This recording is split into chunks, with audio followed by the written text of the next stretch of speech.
Good morning, class 6 students. Welcome to the online English language class. So today is 8th August, and today I am going to start a brand new chapter from your English language syllabus, and that is the punctuation and capital letters. So we all use this punctuation and capital letters whenever we are writing. So it is a very essential part of written English. Okay. So what is the punctuation? What are the punctuation marks, or how we will use it? So in this chapter we will see the different usage of the different punctuation marks one after another. So without delaying, let's start. So as you can see, the punctuation means the right use of pauses or stops. So punctuation means the right usage of some pauses or some stops in a sentence. We generally use it. We all know this. So in this class, we will see it thoroughly. Okay, we will study all the important points regarding this different usage of the stops or the pauses.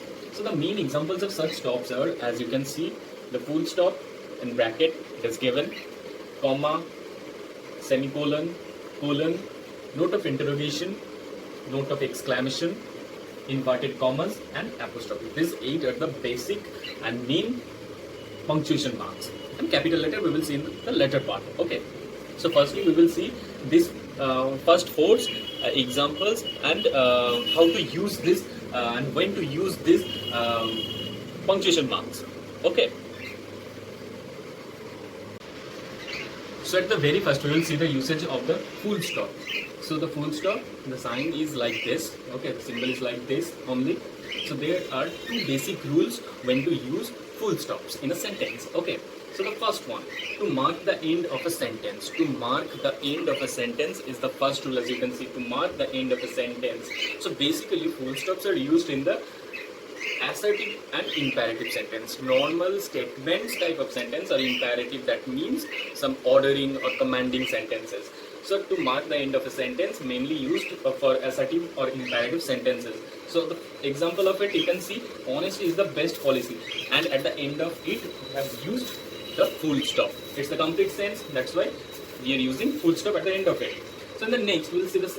So first point is clear, I hope. So next we'll see the second point, after abbreviations and initials. So abbreviations are the short forms of a bigger word. As you can see, MA. MA is the short form and the full form is Master of Arts. So we are taking in the first initial letter, again A, the first initial letter of this. So abbreviation are the short forms of a group of words. Okay, together we use generally Master of Arts. So M and A, together it forms MA. So for after abbreviation, the short forms, we are using full stops. Okay, this is the first one. And the initials. Initials means the first letters of every name or every word. As you can take, the full name is Champak Kumar Gupta, or any other name you can take. Apurva Kumar De. A K De. So A K, we should use A K De like this, and like Mr. like this. So Champak Kumar Gupta, we will use it like Mr. Then this full stops. Okay. So as because the full form is this one and we are using the short form of the initials only, we should use this. But there is also an exceptional case about the usage. So I have given you the special note about this. We also use MA or CK Gupta without using this full stops. Okay. Those usages are also acceptable in English. So MA without full stops or CK Gupta without full stop is also acceptable. I hope you have understood the section, the first usage of full stops. So we'll move on to the next part. Okay.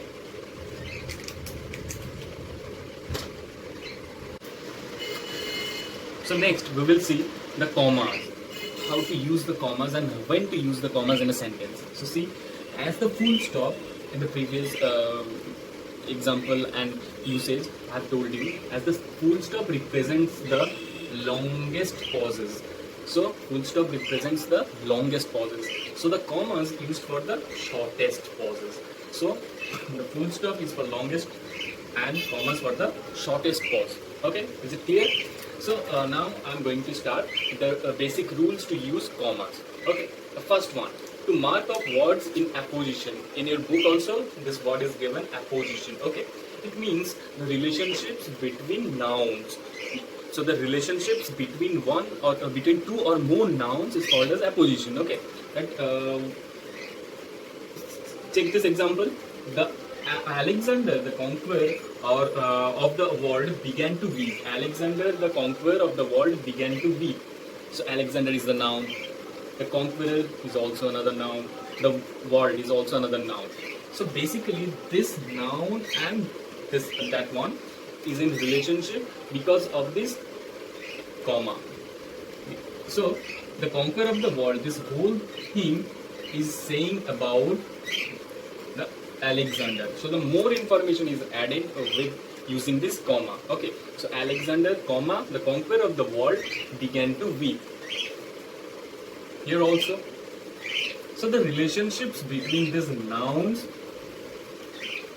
are used to mark off the words in appositions by using commas. Okay, so Alexander the Conqueror of the world began to weep. Okay, so and the second point we will see to mark off the noun of address. To mark off the noun of address. O king, I am thy humble servant. Mark of noun of address means to whom we are addressing our conversation, our words. So here in this sentence, O king, I am thy means yours. Okay, I am thy humble servant. So the speaker is addressing his words, his speech to the king. That's why he's saying, O king. And after that, we are putting a comma. That means the nouns of addressing or signified by the comma. Okay, that's also very easy and simple to remember. Now the third, that is very commonly used, I must say, to separate multiple parts of speech. To separate multiple parts of speech. There are 8 parts of speech, we know that. So here in this sentence, we're going to see, he lived wisely, peacefully, honestly. He lived, that is the verb. Okay, I'm sorry for this. He lived wisely, peacefully and honestly. This is the verb, and wisely, peacefully, honestly, these are the adverbs. Okay. So here the multiple parts of speech, you can see 1, 2, 3, 3 parts of speech are joined by using the commas. Okay. So these are the first 3 usage and rules how to use commas. The next we will also see some usage and rules of commas using commas, and next the semicolon. Okay.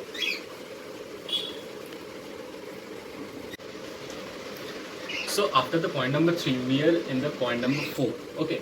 So to show a little pause, only to show a little pause. Okay, a little pause in a sentence, we will use commas.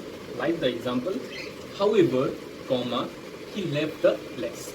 However, after that, we are taking a little pause. That's why we will use comma. Okay. So it's the simple one, but in the number 5 point, we will get some extra information about the usage of commas. Like we put commas after yes or no. After yes or no. Only after. Okay. Like the first example. Yes, I will do it. Or no, I will not do it. So after yes or no, we will put comma. Okay. Secondly, before please. So whenever we are using please, we will use comma, but before. Okay, just remember, before please. So bring me a glass of water, here comma, because here is the please situated or located at the end, and that is why the comma will be used before the please. Okay, so next, before or after the name of a person. Goodbye Vivek. So we are saying that goodbye Vivek. So Vivek is the person to whom we are saying these words. So just before that, we will use a comma. Before or after the name of a person, at the beginning also, if you are saying Vivek, goodbye, so the comma will be placed like here. So that's the rule number 5 or usage number 5. And the last one, the point number 6. Okay. So in point number 6, you will see to mark off a direct quotation. Direct quotation means Ram says, comma, within quotation, or whatever we will write. So here it will be placed the comma. Same, he said to us, wait and watch. So he is saying something. So this is the number 1 part, and this is the second 1 part. And as because the sentence have the direct speech, direct quotation within the invitation commas, and that is why we will use comma just before the direct quotation or direct speech. Okay, so these are the basic rules and common usage of using commas. So we will have the solved exercises very soon after completing all the punctuations and capital letters examples and the rules. So then it will be very easy and simple to you. Okay, so in the next we will see. So in the next we will see the usage of semicolon. Okay, so the semicolon, you can see the symbol or the sign of semicolon here in the bracket. So the first point to note about the semicolon is the semicolon is a larger pause than a comma. So longest pause, full stop, a shorter pause was comma, and now we are telling about semicolon that is the longer pause than comma. Okay, but not the largest pause in a sentence. Semicolon is okay. So the second point is saying that we can use semicolon instead of conjunctions. Conjunctions like and but so. So whenever we are joining the different clauses in a sentence, we can use this semicolons instead of this conjunctions and but and so.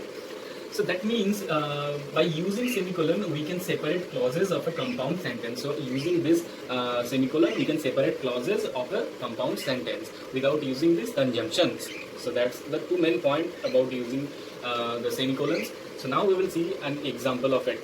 My fridge is empty. There is nothing in it. My fridge is empty. After that, we are using the semicolon, and then we are saying that there is nothing in it. So that these are the two different, this one and this one. I'm not going into the deeper synthesis of this. I'm just telling you this is the clause number 1 and this is the clause number 2. And these two are joined by this semicolon without using the conjunctions. So we can join the sentence by using semicolons also. So that's all about today's class. And in my next English language class, I will continue the same chapter with the other topics. Okay, I hope you are understanding these things and you are liking my videos. I'm trying to convey my classes to various process, and I hope you are liking all this effort done by me. So keep liking my videos and my online classes. Thank you for watching. We will meet soon.